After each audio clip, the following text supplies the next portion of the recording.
I let my best friend move in when he lost everything. I didn't realize what it would cost me. When my best friend called me at 3 in the morning, crying, I didn't hesitate.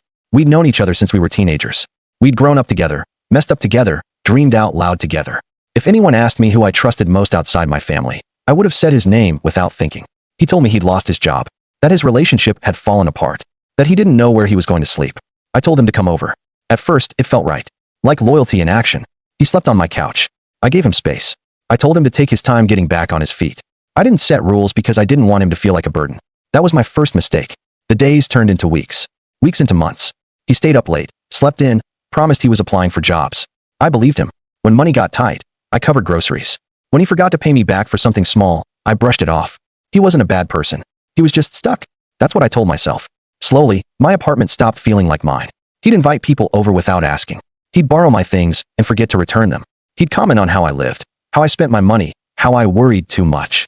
I started coming home later just to avoid the tension. One night, I overheard him on the phone. He was laughing, telling someone how easy he had it, how I was basically his safety net, how he didn't need to rush because I had everything under control. I stood in the hallway, holding my keys, feeling something inside me sink.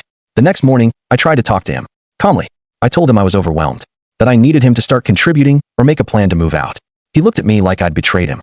He said I'd changed, that I wasn't the same loyal person he thought I was, that if the roles were reversed, he'd never treat me like this. That hurt more than the mess, more than the money. I gave him a month. He didn't look for a place. He didn't apply harder. He just grew colder. By the time the month was up, we barely spoke.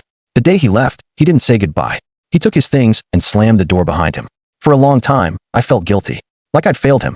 Like I'd chosen comfort over character. Then weeks passed. My apartment felt quiet again. Peaceful. Mine. I realized something uncomfortable. Helping someone doesn't mean sacrificing yourself indefinitely. And loyalty doesn't mean letting someone rewrite your boundaries.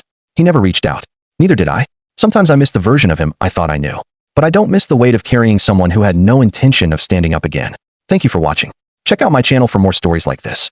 Please subscribe, like, comment, and share. Midnight Tea Stories.